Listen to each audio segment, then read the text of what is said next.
Está no ar. Gente que Fala. O melhor programa de debates do rádio brasileiro. Gente que Fala. Tem texto e direção geral do jornalista Fausto Camunho. Gente que Fala. Reúne de segunda a sexta-feira formadores de opinião para discutir as principais notícias do dia. Gente que Fala. Tem o selo de qualidade APCOM.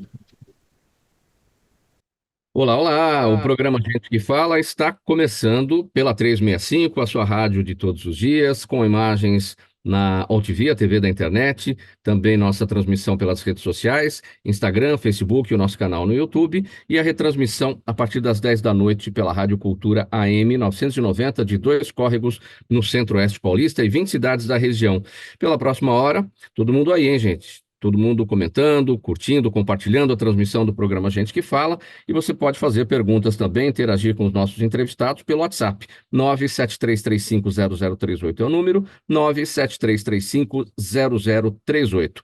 Eu sou Mauro Friesman, hoje é quarta-feira e o nosso espaço aberto aqui para a gente desfilar os assuntos relacionados com a saúde, o bem-estar e o comportamento. Então vamos colocar em campo aqui o nosso time de especialistas, os entrevistados de hoje, para essa nossa conversa. Doutora Albertina Duarte Takeuchi, ginecologista, obstetra, coordenadora do Programa Saúde do Adolescente do Estado de São Paulo.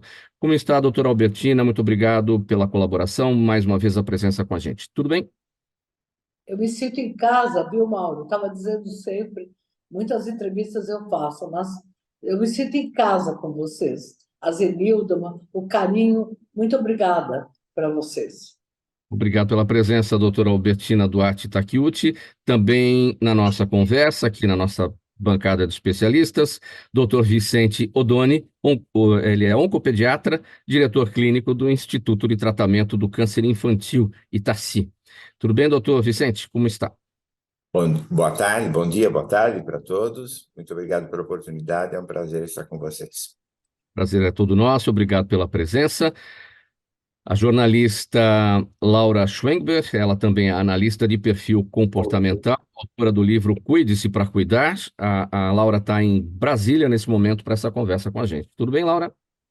Tudo ótimo, Mauro. Muito obrigada. Que prazer estar aqui com vocês. Obrigado pela presença. E Wesley Limas, músico, terapeuta sonoro, também aqui na nossa bancada. Tudo bem, Wesley?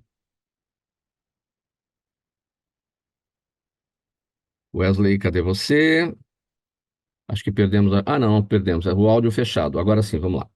Bom dia, Mauro. Bom dia, espectadores. É uma honra estar aqui com vocês. Obrigado pela presença. Vamos lá, gente, para o nosso primeiro assunto desta quarta-feira aqui no programa Gente que Fala. A ministra da Saúde, Nízia Trindade, fez um alerta ontem à noite, em rede nacional, sobre o aumento de casos de dengue no país. Ela disse que a situação de emergência exige uma mobilização de toda a população, além do governo federal, prefeito e governadores. Em todo o país, perdi o texto aqui, gente, porque fechou a ficha. Governadores. Olha, é o seguinte, eu falei vou repetir aqui, porque eu não sei até que ponto todos acompanharam. A ministra disse que a situação de emergência exige uma mobilização de toda a população, além do governo federal, dos prefeitos e governadores. Várias cidades brasileiras estão enfrentando situação de emergência e em todo o país, somente neste ano, só agora, aqui em 2024, já foram confirmados mais de 150 mil casos de dengue e pelo menos 36 pessoas morreram por causa da doença. Doutora Albertina, eu começo com a senhora a respeito desse tema, porque a expectativa é que até o final do mês de fevereiro o Brasil deverá ultrapassar a pior marca da doença no ano passado. Isso aconteceu em abril, ou seja, 2 meses antes, o Brasil já está chegando naquele ponto que no ano passado foi no mês de abril, né? Qual é o alerta, doutora? Alerta que muitas doenças que a gente já tinha diminuído, saído do risco, elas estão voltando. Houve uma situação de anos de paralisação de ações de prevenção. Então, neste momento, é preciso um alerta em relação à prevenção, em relação às plantas. Nós temos hoje um cenário muito ruim do meio ambiente. Então, um desequilíbrio, né? As pessoas estão com dificuldade de entender. Então, as ações já conhecidas devem voltar e imediatamente a disponibilização das vacinas, as vacinas contra a dengue que já existe. Nós temos casos de sarampo voltando, teremos casos de poliomielite. Então, é preciso, e eu tenho certeza que a ministra Nízia, que é a primeira mulher que é ministra, ela vai ter a sensibilidade e os secretários de saúde vão se juntar. Essa é a minha esperança, e viva a esperança, porque nós temos que cuidar. E agora temos o carnaval, quer dizer, a quantidade de lixo que vai ficar nas ruas, de águas paradas. Então, nós vamos ter, pós-carnaval, um grande e terrível risco. Sempre quando eu viajo para fora, todas as pessoas me falavam: nossa, que exemplo a vacinação, vocês debelaram tanta coisa. Bom, nós vamos ter a volta da febre amarela, do sarampo, porque nós tivemos dificuldade de prevenção nesses últimos anos. Eu espero que agora haja essa união. Nós podemos ter de volta o Covid, de volta as doenças respiratórias. Agora, a dengue é demais, né? É preciso que as ações comecem, porque elas já são conhecidas. Essa dificuldade de prevenção, doutora Albertina, certamente se deve a uma falta de conscientização, né? A ministra Nízia Trindade tem razão, né, quando ela faz esse chamamento. Claro, cada ente da federação tem a sua responsabilidade, mas tem a responsabilidade de cada um de nós, dentro de casa. No trabalho tem que ser feito para evitar os criadouros. E, infelizmente, falta consciência nesse sentido. A dengue é uma velha conhecida nossa. A gente conversa aqui sempre com o doutor Gilberto Natalini, e ele tem uma frase, ele diz assim: a dengue, ela voltou sem nunca ter ido embora, justamente porque ela está aí presente. E a gente tem esse papel e está faltando essa consciência, ou seja, não estamos aprendendo com os próprios erros, mais uma vez, não é, doutor? Eu acho que prevenir, né, é só da boca para fora. Todo mundo fala, prevenir é melhor que remediar. Não, prevenção sempre, porque senão nós vamos ter a reabilitação dos danos. Quando uma pessoa morre por uma doença que já foi tratada, que já é conhecida, eu fico muito indignada. Acho que todos os médicos... Uma coisa é o diretor do Itaici, que vive com essas crianças com câncer e que os medicamentos que a gente está pesquisando. Agora, outra coisa é dengue, cuja prevenção já é conhecida. Todas as doenças são importantes, mas aquelas que já podem ir embora, tem que ir embora. Sim. Antes de ouvir outra voz da medicina aqui, eu quero ouvir primeiro a Laura, porque a Laura está em Brasília.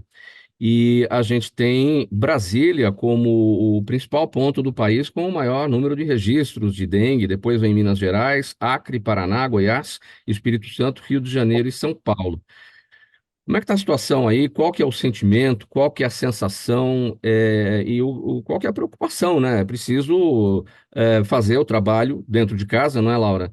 E, e tomar algumas medidas, comprar repelentes, essas coisas são importantes, né? A situação aqui está crítica, como vocês estão relatando mesmo no restante do país, né?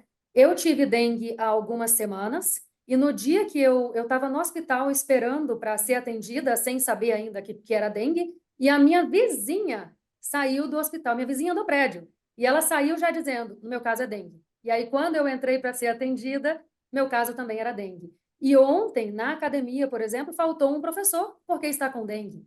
Né? Na semana passada também teve alguma aula que eu tinha que fazer, tinha uma pessoa com dengue, né? E eu acho que a dengue, como a doutora Albertina muito bem falou, é quase desesperançoso quando tem esses surtos, porque realmente é sobre isso. A gente sabe o que fazer para que não aconteça esse tipo de surto.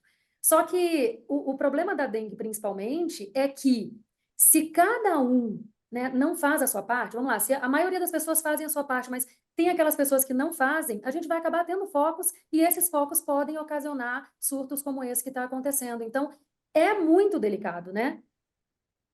É aquela história, né? As pessoas, muita gente, né? Não vamos generalizar, mas muita gente pensa que o problema está no vizinho, né? Só que se o mosquito está no vizinho, o mosquito voa, né? Exatamente. E o problema também é quando esse vizinho, por exemplo, não está em casa. Se tem um terreno baldio, fica um foco ali de mosquito, imagina quantos mosquitos, quantas larvinhas vão proliferar ali. E ninguém talvez esteja olhando isso, por exemplo, né? E aí tem aquela questão, o que é de todo mundo não é de ninguém. Então, se a gente às vezes fica achando, não, tem alguém cuidando daquela área ali, e no fim das contas não tem ninguém cuidando, quantos focos a gente pode ter ali? Sim. Vamos ouvir o doutor Vicente Oddoni, sua avaliação, seu alerta, doutor.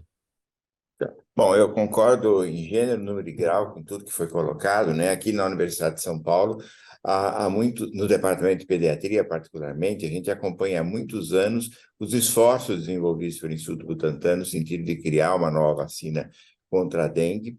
Esse processo todo foi concluído de uma maneira bem sucedida e agora é o momento de você passar essas vacinas já bem definidas de um ponto de vista médico, enfim, para o uso amplo dentro da sociedade. Recentemente, os estudos brasileiros foram publicados numa revista extremamente prestigiada academicamente, que é o New England Journal of Medicine, e, na verdade, ela é uma vacina, inclusive, superior até à própria vacina japonesa, até porque ela pode ser utilizada com apenas uma dose com um grau de eficiência análoga.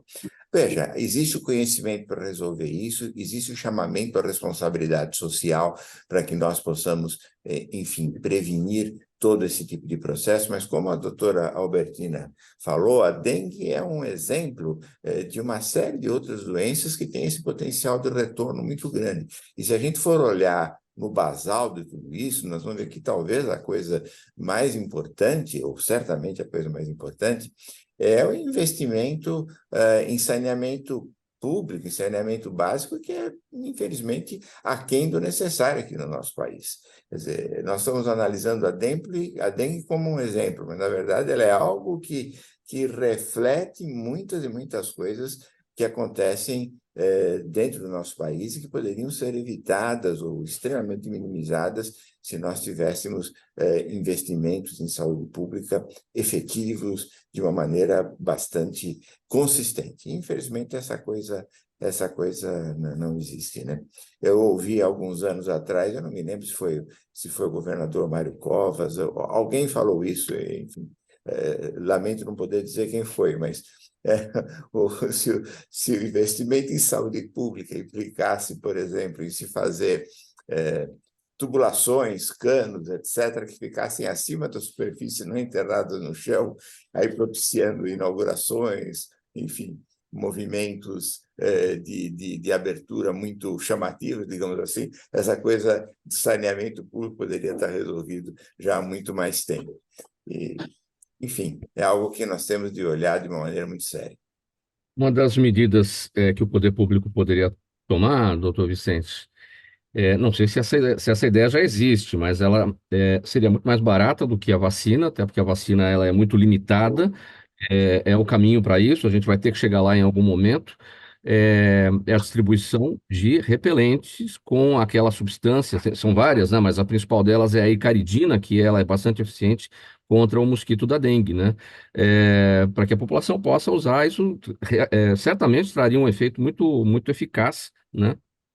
São medidas que têm de ser adotadas, sem dúvida nenhuma. Como você falou, bem falou, o custo operacional disso pode, inclusive, ser um custo menor. Mas a gente tem de pensar que a resolução definitiva dessas dificuldades assim, vai com a resolução dos problemas basais que nós temos. Nós temos de ter realmente programas de saúde pública que realmente sejam extremamente abrangentes no nosso país, e isso vai ajudar, isso vai trazer, enfim, a resolução para tudo isso, sabe? A sociedade não vai poder alcançar o seu nível de desenvolvimento maior, o seu nível de qualidade maior, se a gente não tiver esse tipo de approach bem realizado, como um programa de Estado, não um programa de um ou de outro governo, um programa de Estado a ser desenvolvido continuamente, independentemente de quem lá esteja.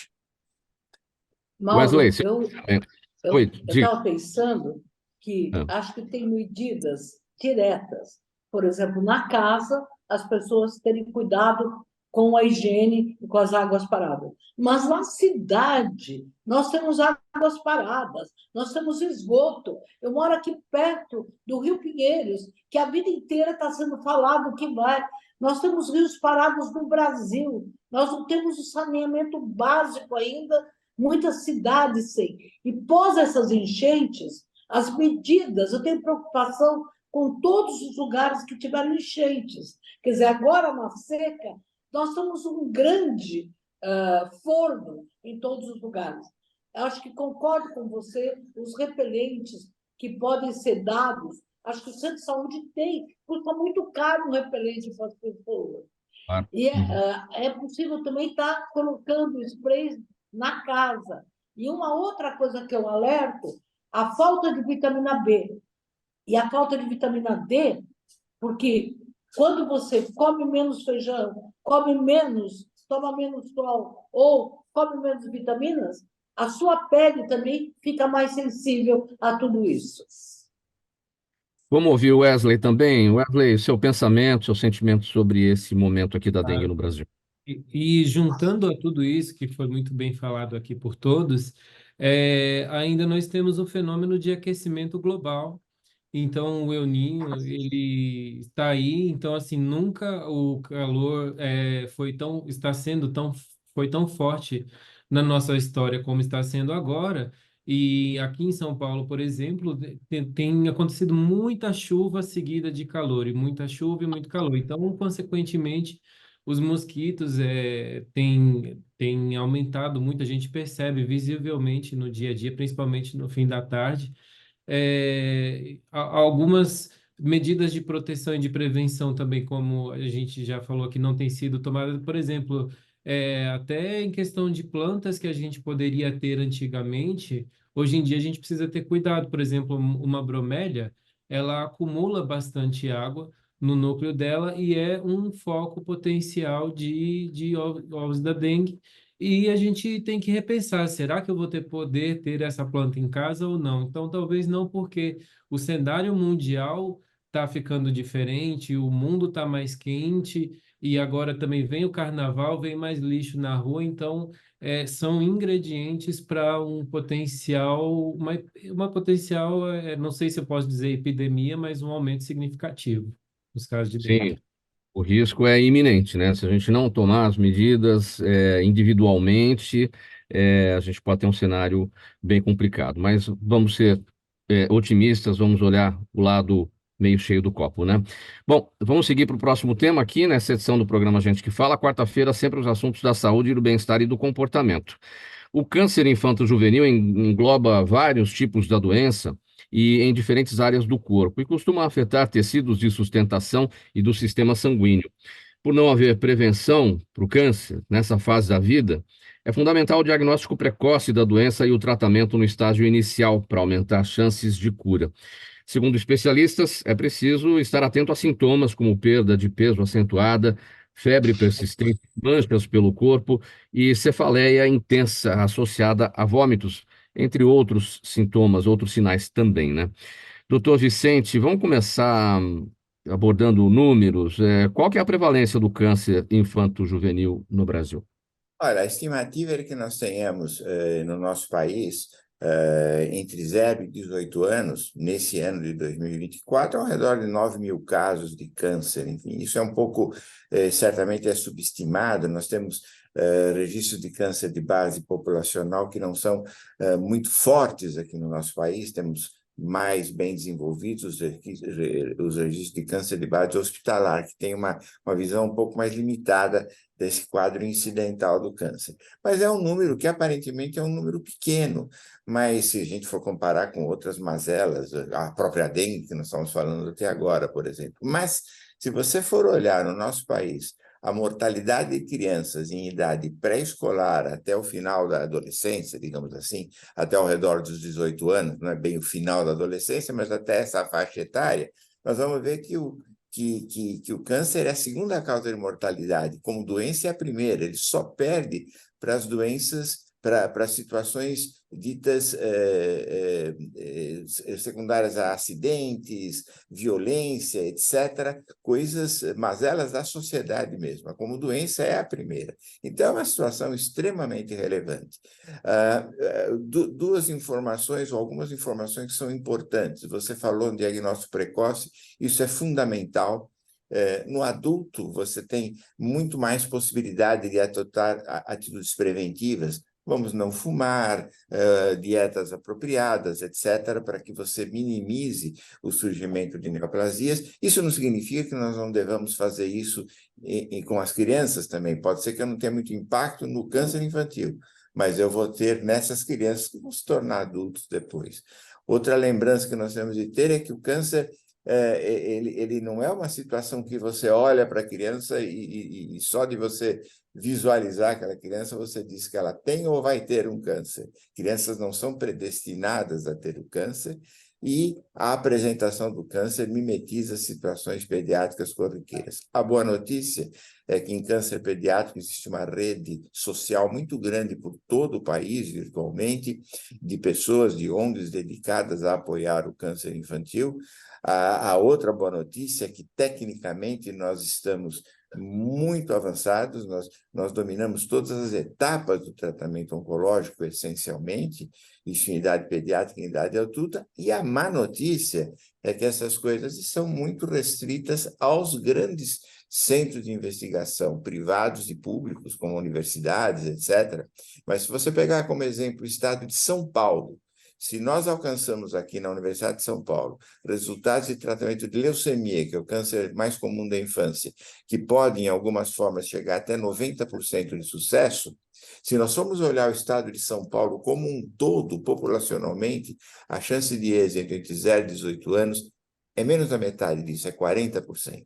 Então, a gente ainda tem de levar à sociedade muito das grandes conquistas que a academia, que a universidade, enfim, já propicia. As causas do câncer infanto-juvenil, elas estão mais ligadas à hereditariedade, doutor, ou são os fatores ambientais? Olha, a maior parte das causas são pouco definidas. Essa ideia da hereditariedade, de crianças predestinadas a ter, realmente é um fato, isso pode ocorrer, mas apenas em 4% dos casos de câncer pediátrico nós identificamos, no momento do diagnóstico, causas, enfim, que possam permitir dizer que aquele grupo de pacientes seja um grupo mais propenso a ter determinadas neoplasias. Então, é uma imensa minoria. 4%, quer dizer, menos de 5% dos casos, nós temos essa possibilidade de identificação. Os outros todos são considerados casos esporádicos. Quando procurar ajuda, quando suspeitar, eu destaquei aqui alguns sinais, alguns sintomas, o que o senhor pode acrescentar? E você vê que os sinais que você colocou são sinais que qualquer um de nós que temos filhos já nos estivemos envolvidos com esse problema, os nossos filhos, nossos netos. É evidente, e isso que é o importante, o câncer pediátrico, na sua apresentação, ele, via de regra, mimetiza situações pediátricas corriqueiras. Sinal mais frequente na leucemia, febre que dá em tantas e tantas coisas. Então, é evidente que você não vai ter uma febre e vai sair naquele primeiro momento pensando que você possa ter câncer.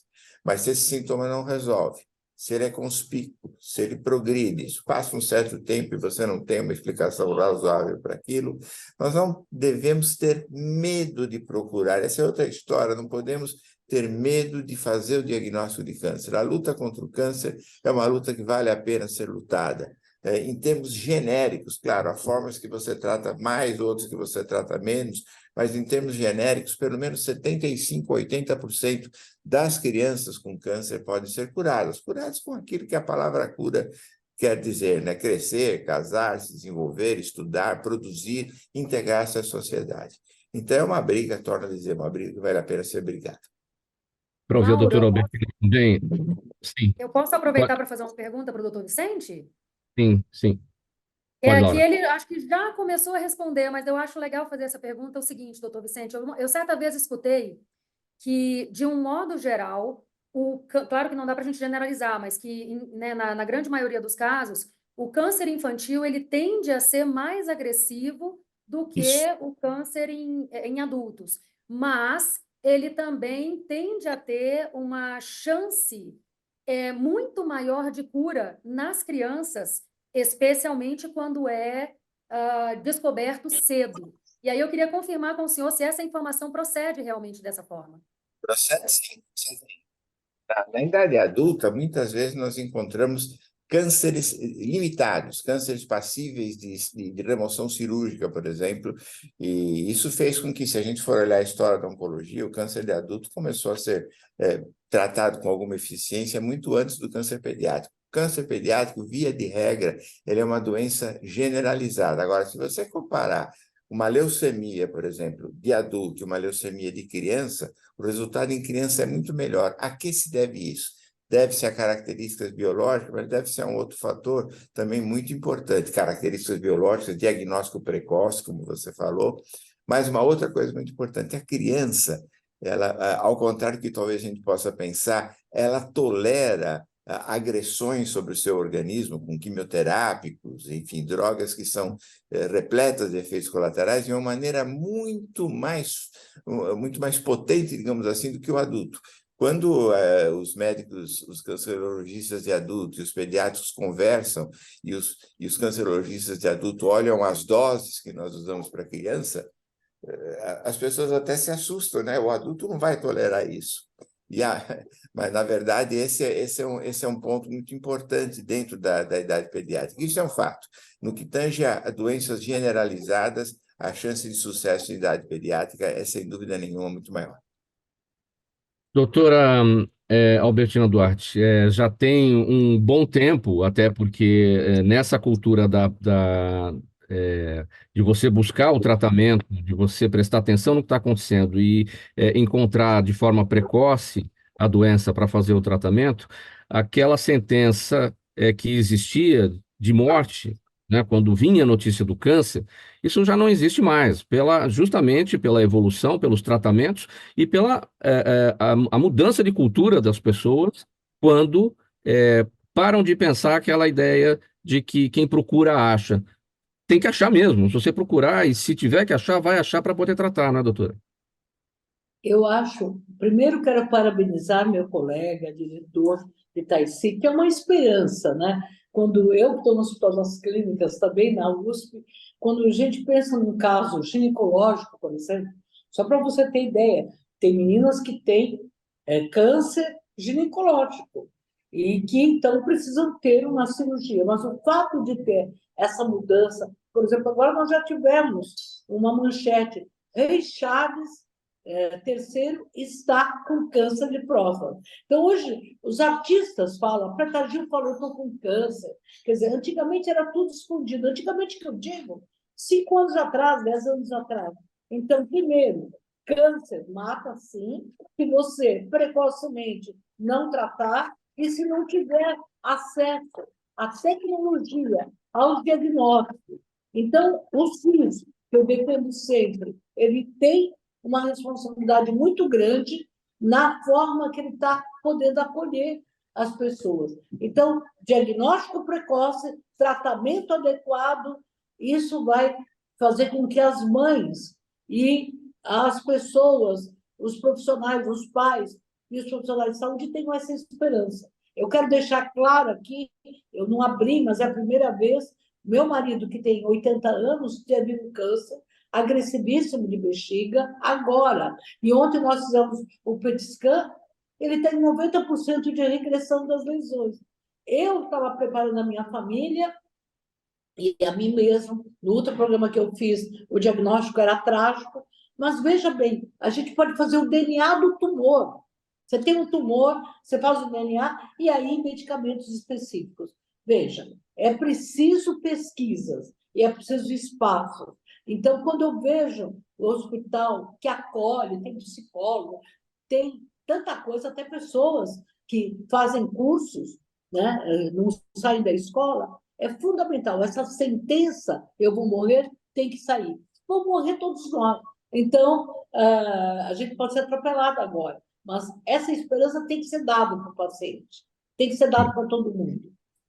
Doutora Albertina, vamos continuar aqui com a senhora no próximo tema, aqui no programa Gente que Fala. Nós vamos tratar agora sobre o caso Dimas, né, gente? O atestado de óbito de Lívia Gabriele Matos, 19 anos de idade, a jovem que se encontrou com o jogador do Sub-20 do Corinthians, o Dimas Cândido de Oliveira Filho, diz que a causa da morte foi uma ruptura de fundo de saco de Douglas.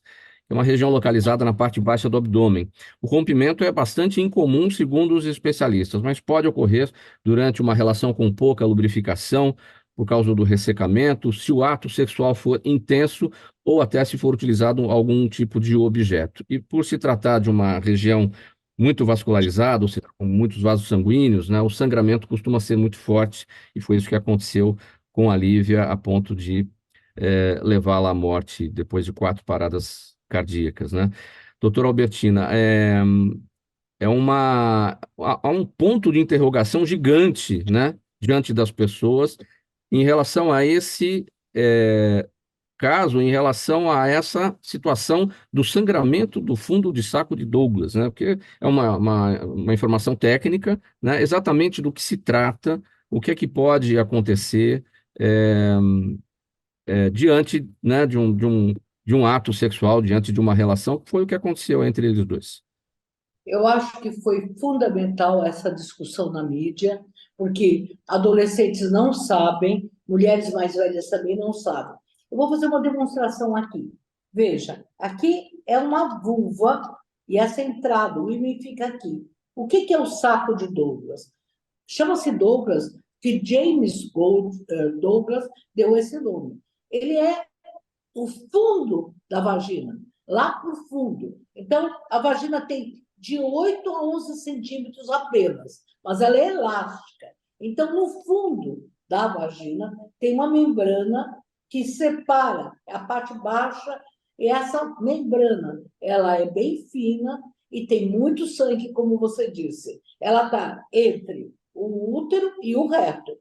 Não é incomum. Eu trabalho no Hospital das Clínicas, eu trabalho coordenando as casas. Pelo menos uma vez por semana, tem uma menina que sangrou, né, na relação. E não sangrou porque era virgem, sangrou lá internamente. Por quê? A vagina precisa estar lubrificada, como você disse. E a pessoa precisa estar emocionalmente preparada para essa elasticidade. Uma pessoa com mais de 50 anos, separada, e que de repente vai ter relação, ela tem não só ressecamento, como tem toda a inibição. No caso dessa menina específico, veja, ele tinha 2 horas para ir embora. Ele tinha que ter uma relação, eram 6 horas, ele tinha que estar ou no aeroporto, ou no ônibus, acredito que é no aeroporto, ele pegava um voo ou uma condução às 23 horas. Quer dizer, ele tinha praticamente um pico de tempo. Era o primeiro encontro. Toda uma inibição, eles eram 2 adolescentes. Ela tem 19, ele tem 18. Então, não tenho dúvida, foi uma introdução traumática. Introdução abrupta e traumática. Agora, o fundo de saco faz como se fosse uma bomba. Ele tem ar ali. E aí, então, quando puxa muito, pode se deslocar. Qual que aconteceu? É incomum 5 centímetros, mas já tem de casos de até mais. Mas o mais importante é a emergência do tratamento. Esse caso é cirúrgico, quando rompe, só se for um sangramento mínimo, pelo menos observar. E outra coisa importante, ela teve um choque hemorrágico. Ela não teve uma parada cardíaca, ela perdeu muito sangue. Ela tem 19 anos, estava andando, fazia academia. Ela não tinha nada cardíaco, ela teve uma hemorragia intensa. Veja, vamos comparar com a boca. Você corta aqui, dá muito sangramento. Mas se você está na garganta, esse sangramento é muito abrupto. Agora, uma coisa que as pessoas estão confundindo, o que é esse tal de saco? É um espaço. O homem também tem saco de Douglas. Ele tem lá no fundo, perto do reto e da bexiga. Então, uma relação anal abrupta também pode provocar. Claro que o uso de aparelhos ou muitas relações ao mesmo tempo, posições. Por exemplo, a mulher numa situação de acavalheiro, porque a bacia fica solta. Então, é necessário que haja uma bacia, a bacia da mulher fique, ou do homem, fique fixa. E também essa posição de 4, quer dizer, uma penetração profunda. Então, não houve preparo de nenhum dos dois, não houve lubrificação, e a minha alerta Cuidado agora, mãe e pai, porque não é só na mulher. O homem também causa lesões. O traumatismo é muito frequente. A gente está no Hospital das Clínicas. Tem um amigo meu que chama Carlos Diego, que trabalhamos juntos inicialmente agora, ele junto com a doutora Ivete, eles são responsáveis por um setor que chama Naves, que é o pronto-socorro, que recebe essas pessoas. Então, tem um caso, sim. É que não é divulgado. Por quê? Nós temos agora um caso de morte. É igual ao Brasil, né? Tem muita gente morrendo de dengue, agora vamos revelar. Então, mãe e pai, professores, profissionais, temos que explicar para os adolescentes que a vagina tem 8 a 11 centímetros.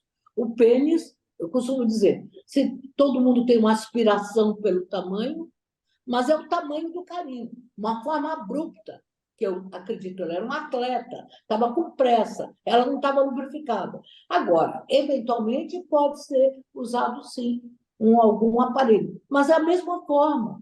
Você pode ouvir um vibrador com cuidado, tantas pacientes minhas usam, só que, se você introduz abruptamente, teve uma introdução abrupta. E como ali tem sangue, deve ter atingido a artéria uterina ou vários vasos. E ela sangrou. Demorou o atendimento? Demorou. Se tivesse sido rápido, ela estava viva. Então, um casal afoito, que é o que parece ter sido, um casal apressado, que é o que parece ter sido, é, um casal tenso, o que parece ter sido, né? Porque foi o primeiro encontro, tudo isso pode explicar o que aconteceu. Foi uma tragédia, Mauro. Eu considero uma tragédia. E nas minhas entrevistas que eu tenho dado, eu tenho dito que isso sirva de disparador para as ações educativas. Mãe, pai, professores estão me ouvindo. Falar de atividade sexual não é estimular a atividade, é prevenir. É a mesma coisa que você falar, olha, o meio ambiental, olha, está chovendo, cuidado. É um alerta. E essa alerta tem que começar, até porque os meninos não acreditam. Outro dia eu fiz uma roda de conversa, e aí eu falei, quantos vocês acham que a vagina tem? Os meninos disseram, e as meninas, 18 centímetros. Eu falei, não, tem 8 a 11. Aí o menininho de 12 anos falou, eu tenho esperança. Quer dizer, o menino é educado para ter um pênis de 20 centímetros. E ele não sabe que a vagina só tem 7 a 8 a 11. Mas ela é elástica, é democrática. Agora, para ter esse exercício de elasticidade, ela precisa estar preparada, ela precisa estar consciente e não ter medo de não agradar. Imagina, ela estava encantada, é um jogador promissor. E ela escondeu dos pais. Quer dizer, tinha toda uma situação. E tinha um tempo. Ela tinha que ir embora. Daí, ele tinha que ir embora daí a 2 horas. Agora, teve relações sucessivas, sim. Provavelmente teve uma penetração a cavalheiro ou foi traumática. A introdução foi agressiva, traumática, abrupta.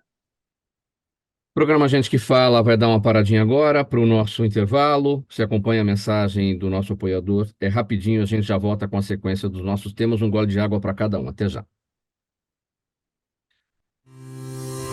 Toda ação estratégica de sucesso tem um componente fundamental: um instituto de pesquisas ético, rápido e preciso. Afinal, é ele que vai fornecer informação confiável sem achismos ou palpites. E isso, numa época de mudanças rápidas e repentinas, é fator crítico de sucesso. A Orbis é um instituto de pesquisas que une precisão e confiabilidade estatística com a mais alta tecnologia em pesquisas do mercado. Tem inteligência artificial, robótica e Big Data, entre outros recursos, para que você tenha uma informação correta, confiável, com o menor custo e no menor tempo possível. Na sua próxima ação, seja ela corporativa ou política, comece pela Orbis, porque com a informação correta, você vai mais longe, mais rápido e com mais segurança. Ela está de volta pela Rádio 365, sua rádio de todos os dias, também por imagens, pela UTV, a TV da internet, o Instagram, o Facebook, o nosso canal no YouTube, está tudo no ar, e a retransmissão às 10 da noite pela Rádio Cultura, AM 990 de Dois Córregos, no Centro-Oeste Paulista e para 20 cidades da região. Próximo assunto aqui para a gente tratar nesta quarta-feira, Sempre saúde, bem-estar e comportamento por aqui nesse dia.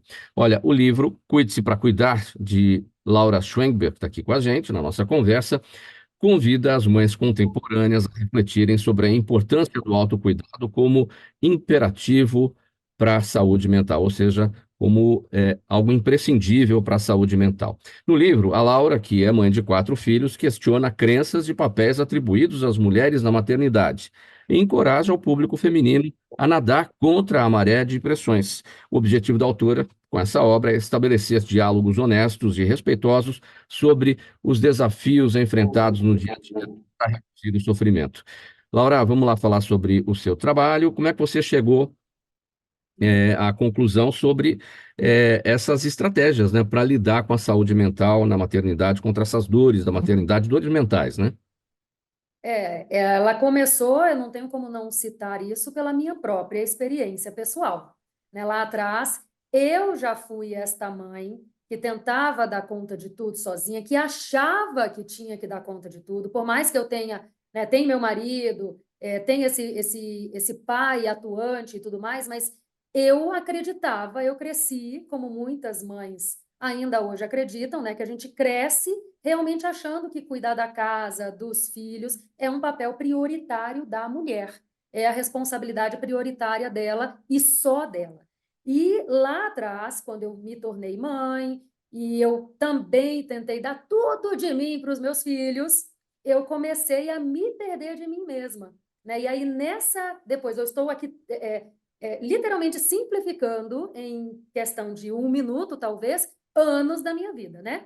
Mas nessa de eu me perder de mim mesma e tentar me achar, porque eu tinha que me achar pelo bem dos meus filhos, pelo meu próprio bem e pelo bem da minha família, foi quando eu realmente vi a importância do autoconhecimento, de eu me conhecer, de eu me cuidar do jeito certo, Mauro. Porque quando eu falo de autocuidado, não é sobre ir no salão, estar bonita de fora para dentro. Não é sobre isso. É sobre nutrir de dentro para fora tudo que eu quero poder conseguir oferecer para os meus filhos. Toda a paciência, todo o carinho, todo o amor que eu quero oferecer para os meus filhos, eu preciso oferecer para mim mesma primeiro. E assim transbordar para eles. Então, essa foi a aprendizagem que eu tive que fazer. E quando eu vi a transformação que isso teve na minha vida, eu quis gritar isso para o mundo, né? E ajudar outras mães a despertarem para isso também. Essa consciência veio depois do 4º filho ou ainda antes? Ela veio vindo à medida em que eu tive os filhos, né? Quando eu tive o meu primeiro filho, eu tinha aquela ilusão de que eu seria a mãe que eu sonhei, né? Eu sempre quis ser mãe e eu jurava para mim mesma que eu seria aquela mãe paciente, aquela mãe que não grita, né? Que tem toda a paciência do mundo para escutar o filho e tentar olhar ao lado dele. E aí bastou meu primeiro filho nascer para eu entender que entre a teoria que eu sonhava e que eu idealizava e a prática que eu dava conta de fazer tinha uma grande diferença. E o mais absurdo, Mauro, eu realmente queria ser essa mãe paciente, eu queria ser essa mãe que educasse com respeito, né? Não à base de grito, não à base de castigo, de punição, de palmada, mas eu não conseguia ser na prática, por mais que eu me empenhasse. E aí eu fui vendo essa necessidade de alguma coisa eu tenho que fazer. E no início, Mauro, que isso é muito importante de ser falado, eu achava que o problema era comigo.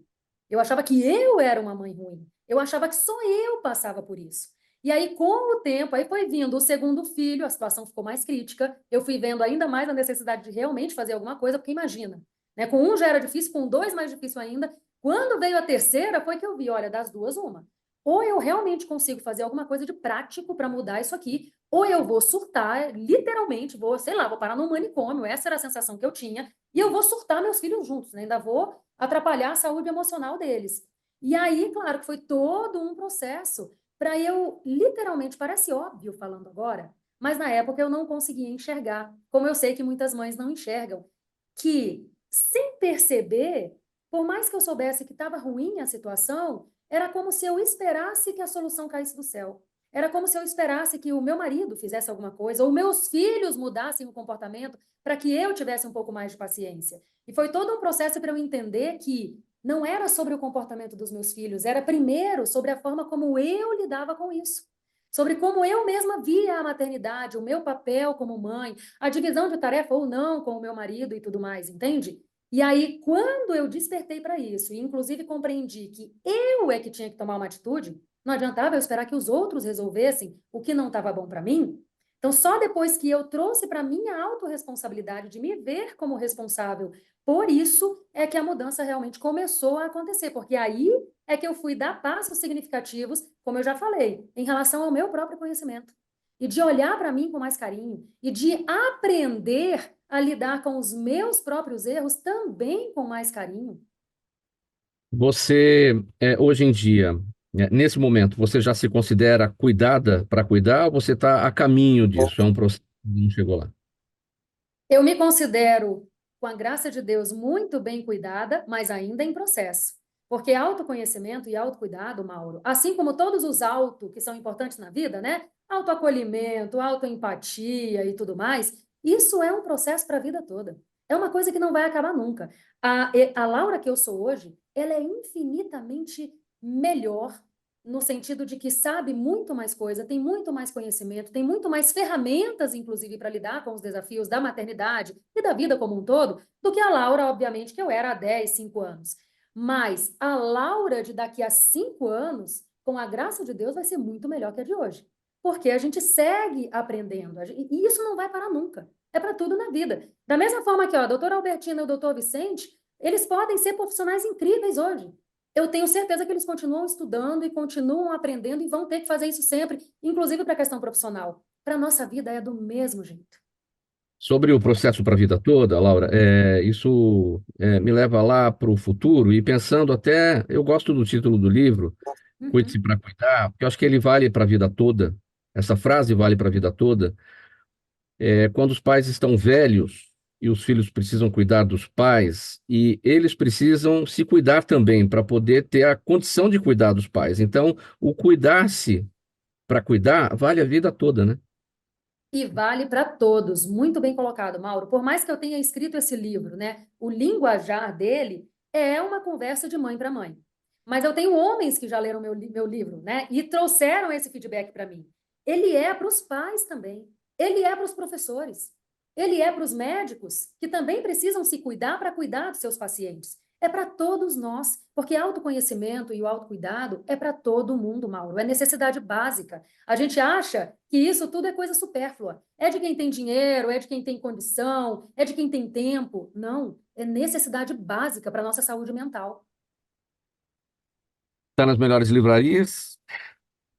Exatamente. Está na internet, né? É só procurar Cuide-se para Cuidar, está na Amazon e vários sites aí. Muito bem, próximo assunto aqui no programa Gente que Fala, para a gente tratar com Wesley agora, vamos falar sobre um estudo da International Stress Management Association, que é a Organização Internacional de Pesquisa, Prevenção e Tratamento do Estresse. Esse estudo mostra que o Brasil é o segundo país com mais casos de burnout no mundo, atrás apenas do Japão.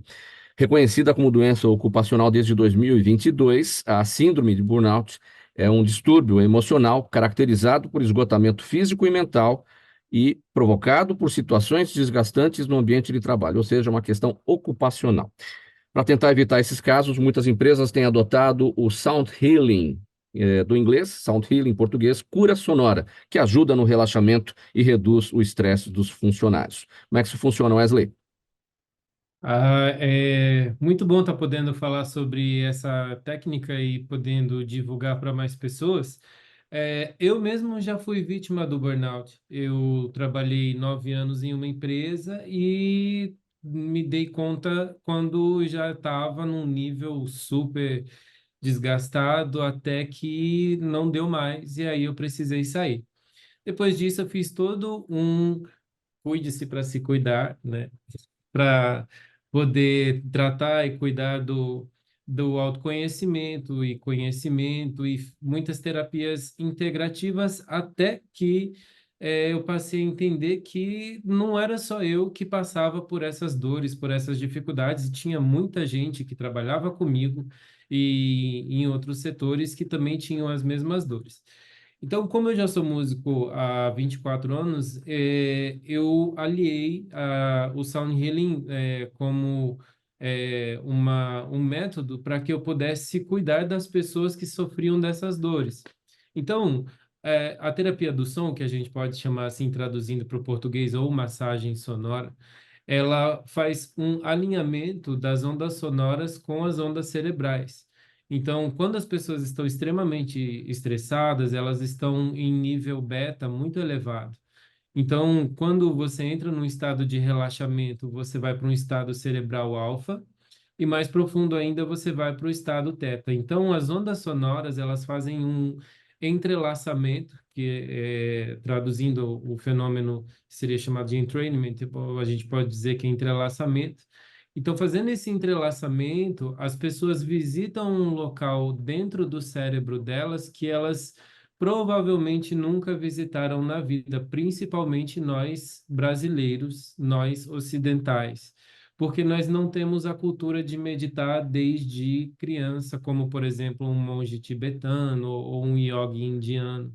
Então, como nós não temos essa cultura da meditação desde criança, então chegar nessas ondas cerebrais mais tranquilas, mais profundas e num nível reflexivo de maior profundidade é muito mais difícil, porque a gente está sempre em estado de hiperatenção e hipervigilância. Agora, como é que, na prática, o sound healing, a cura sonora, a terapia pelo som, funciona dentro das empresas? Isso é um trabalho laboral? É no início do dia que tudo acontece? Como é que é na prática? Na prática, existem empresas que uma vez por semana a gente faz visitas nas empresas uma vez por semana, às vezes uma vez por mês, às vezes. A recorrência depende da necessidade de cada empresa. Então, por exemplo, uma empresa que fala, olha, os níveis aqui de positividade não estão bons, a gente precisa melhorar os relacionamentos e ataque, então a gente recebe os números, então a gente entende, baseado nisso a gente desenvolve uma temática. Baseado nisso, as pessoas entram e o sound healing é feito com as pessoas deitadas e os olhos vendados, porque para que você alcance esses níveis profundos de ondas cerebrais, o ideal é que você esteja de olhos fechados.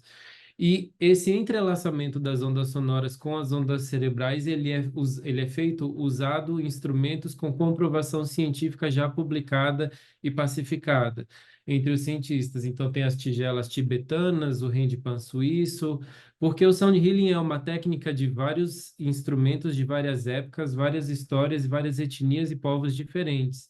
Então, os cientistas passaram a querer entender o que é o estado de transe. O estado de transe muitas vezes tinha um instrumento relacionado a esse instrumento, e geralmente estava sempre no contexto religioso.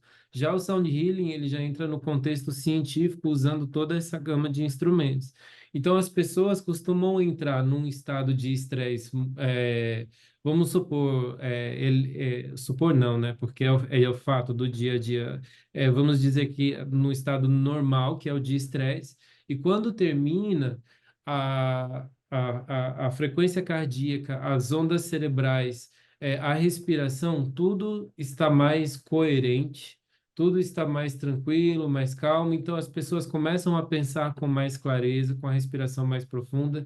E aí é essa hora que eu digo, esse é o seu normal do dia a dia, não como você chegou. Você percebe as cordas vocais das pessoas, como eu sou muito auditivo, as pessoas falam bom dia quando elas entram, na hora que elas falam, e elas gostam de dar os depoimentos, porque é muito divertido ver o quanto as pessoas ficam empolgadas a primeira vez que elas encontram esse lugar dentro delas mesmas.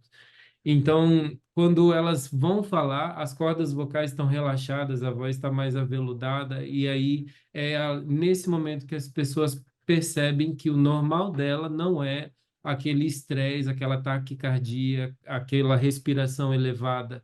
O normal das pessoas é estar mais centrado, mais tranquilo e mais calmo. Então, tudo isso é feito através de ressonância sonora, através desses instrumentos.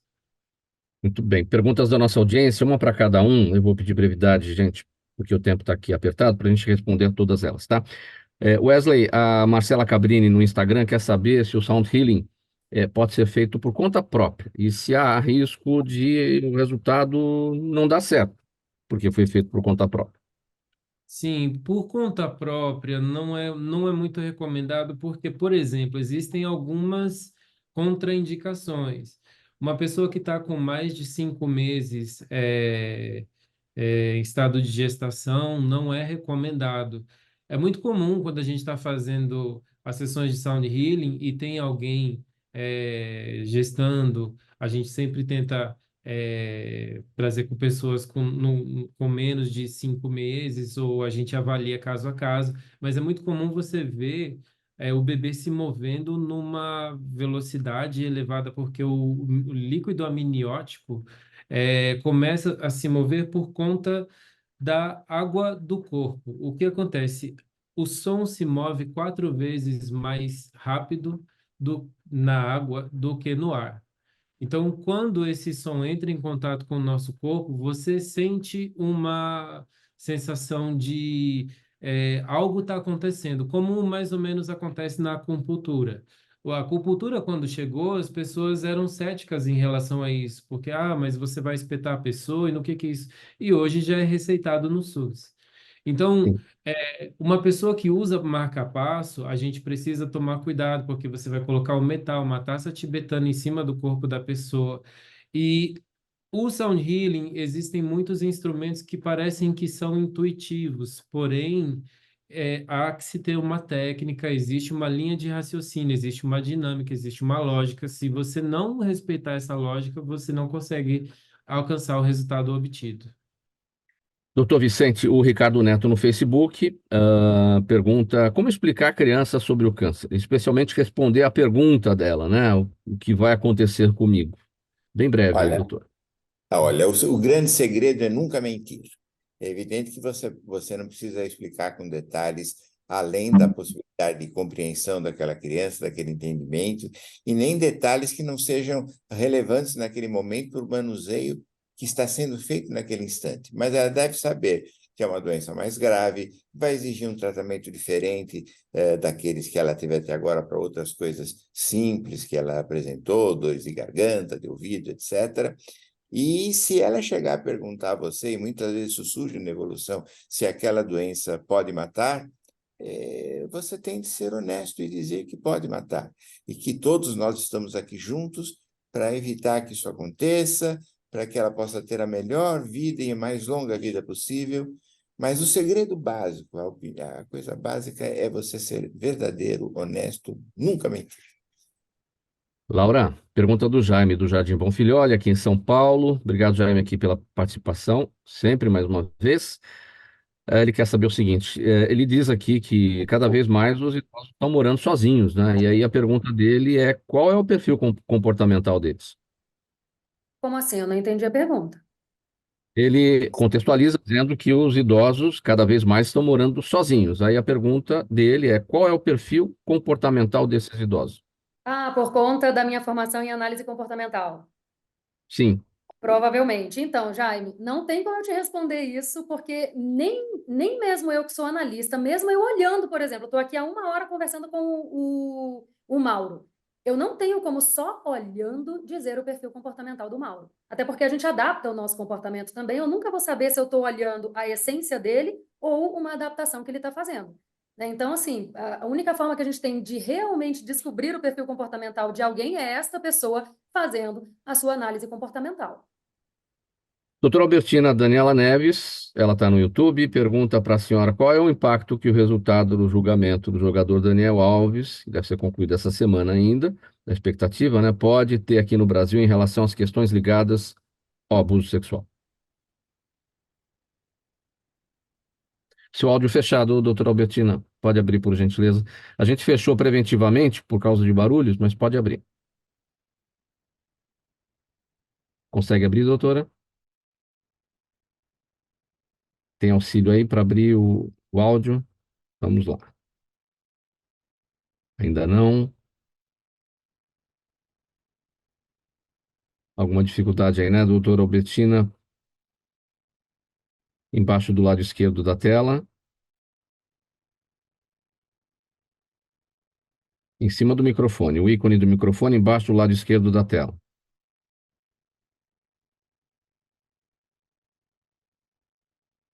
Ainda não, né? Eu agora? Agora sim. Deixa eu fazer a pergunta, doutora Albertina. Eu ouvi, eu ouvi. Vamos lá, bem breve, que a gente tem 30 segundos apenas. Rápido. Então, veja, os jogadores sempre foram utilizados na Inglaterra, os atletas nos Estados Unidos, como agentes de saúde. E nós temos aqui situações graves. O Robinho, agora o Daniel. Quer dizer, eu acho que é preciso, necessário neste momento, que haja uma conscientização com os atletas do seu papel social. Com certeza, eu vou deixar aqui público o que o Neymar está dizendo de responsabilidade em relação à gravidez, também não está bem. Então, o caso do estupro do Daniel, que ele seja, neste momento, um disparador para que nas escolas, nas atividades esportivas, nos centros esportivos, tenha uma conscientização de que não é não. Não é não, sim é sim. Eu conheço as mulheres espanholas e adorei. Sim, sim, não, não. Quer dizer, então, que a Espanha também possa, toda a legislação espanhola possa. Não é a condenação só, é o que aconteceu em todo sentido. Ela podia estar lá, ela podia isso, não importa. Não cabe a ninguém atravessar essa barreira. Se eu não quero ter relação, eu não tenho. O outro tem que respeitar. Muito obrigado. A gente vai colocar um ponto final nessa edição do programa Gente que Fala de hoje. Estamos em cima da hora aqui para entregar o programa. Vou abreviar aqui os nomes de cada um, os títulos, né? Doutora Albertina Duarte Takiuti, ginecologista e obstetra. O oncopediatra, doutor Vicente Odoni. A jornalista e analista de perfil comportamental, Laura Schwengberg, né? Desculpe. E o Wesley Lima, músico e terapeuta sonoro. Muito obrigado pela presença de vocês, um abraço para todo mundo. A gente aguarda um retorno breve de vocês para mais análises e mais debates aqui no programa Gente que Fala, que é sempre realização da ABCom, apresentação minha, Mauro Friesman, pauta e redação Pedro Schiavon, Zenilda Salvato, nossa diretora de produção, jornalista Fausto Camunha, nosso diretor-geral, e você ouvinte e você espectador, a razão da nossa presença aqui todos os dias. A gente volta amanhã a partir do meio-dia, pela 365, sua rádio de todos os dias, AllTV, TV da internet, redes sociais, Instagram, Facebook, nosso canal no YouTube e a retransmissão às 10 da noite pela Rádio Cultura AM 990 de Dois Córregos, no Centro-Oeste Paulista. Para quem vai ficar aqui na 365, agora na companhia do Lucas Neto, ele vem com o programa O Melhor para a Melhor Idade, com muita informação bacana para você nesse início de tarde aqui na 365. Tchau, até amanhã, um abraço a todos.